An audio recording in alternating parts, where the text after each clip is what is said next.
না ওই ভবানীপুরের লোকদেরকেও আপনি সালিশনামা দেননি? না, এই জায়গা কথা হইলো যখন খুব একটা কুলবিচারি শুরু হয়ে গেল, মানে ওই যে নাইনালের মারার পরে তো করলাম যে আপনারা যখন আসেন তখন আপনারা এসে একদম বিশৃঙ্খলা করতে বা একজনের মারতেছেন, তাহলে আমার ডাকলেন কে?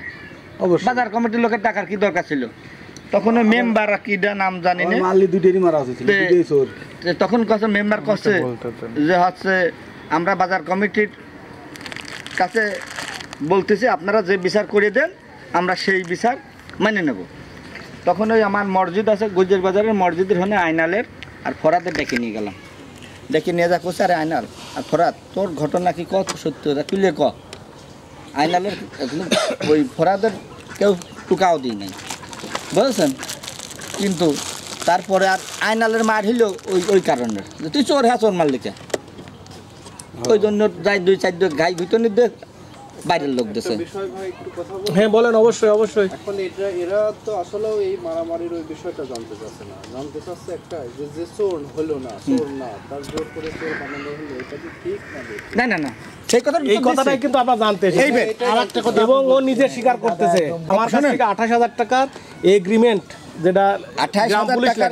হ্যাঁ 28,000। আচ্ছা ঠিক আছে, এই গ্রাম পুলিশটা আপনার বাজারের দোকানদার, ও তো গ্রাম পুলিশ বাজারে রাখবেন। আমি অস্বীকার করতেছি না, মানে কথাটা এই দোকানদার যখন এই হইচই শুনে পাড়ার মিয়া মানুষ শুনতে ছিল, মানে এত বেলা জ্ঞানদাম হয়েছে, বুঝেছেন? হইচই হওয়ার কারণে সে গ্রাম পুলিশ বাজারে আছে, এসে কাছে চাচা কি হয়েছে, কলাম এই অবস্থা। এখন ওরা বারবার কয় হয় ভ্যান দেন নাই 3 চোর দেন, এই ভবানপুর এলাকা 3 চোর নিয়ে যাবে। কি দেয় ওই 3 ফরাদার আর এটা ফরাদ সাগর আর হচ্ছে এখন বলে এর সাথে ছিল নাম, এই নাম এই ফরাদরা বলে নাই কেউ।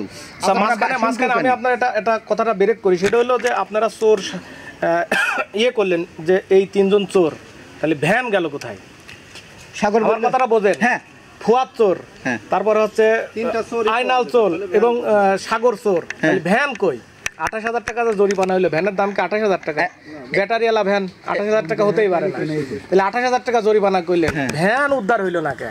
ভ্যান উদ্ধার, ভ্যান সাগর বলে যায় ওই চোরই তো নিয়ে যাবি ভ্যানের কাছে, যে চল।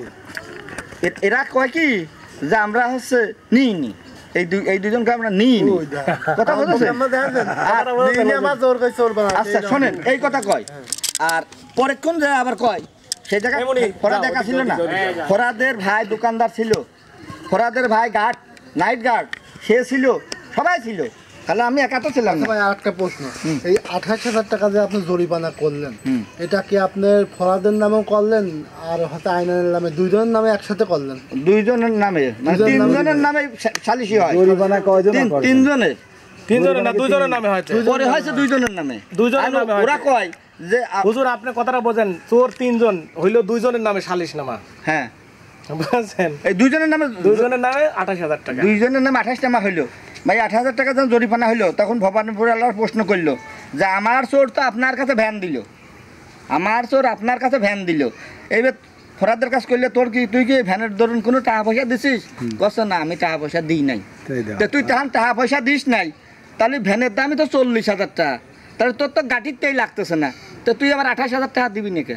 টাকা তো 40,000 ছাদে ছিল, কথা বলছেন, না হলে রাত্রি ফরাদের নিয়ে যাবি, কথাটা বুঝতে পারছেন? কিন্তু চোর ধরা পড়তেছে, চোর কিন্তু ভ্যান পর্যন্ত নিয়ে যাচ্ছে না, কথাটা বলতেছে আমি চোর না। তারপরে ফরাদ আর এটা বললো যে আপনারা আমার একটা মিল করে দেন, ফরাদ কাছে মিল করে দেন, আমার যাতে যা হয় তাই মিল করে দেন, তখন আমরা বসে বা আশেপাশের লোক বসে মিল করে দেওয়া হয়। তাহলে আরেকটা প্রশ্ন, আপনি চুরি করলেন না, আমি যদি বলি যে আপনার স্বীকার করা লাগবে, তাহলে আপনি কি চোরের? না না, ওর তো কেউ মারও নেই, ওর বকু নেই, ওর ধরেই নেই, ও স্বীকার করলো কে? আর এই স্বীকার মানে এর আগে ফরাদ এই জরিপানা, এই চুরাই মাল কিনে সাগরের কাছ থেকে কিনে ইনেতপুর বাজারে যায় 10,000 টাকা দিয়ে আছে। আর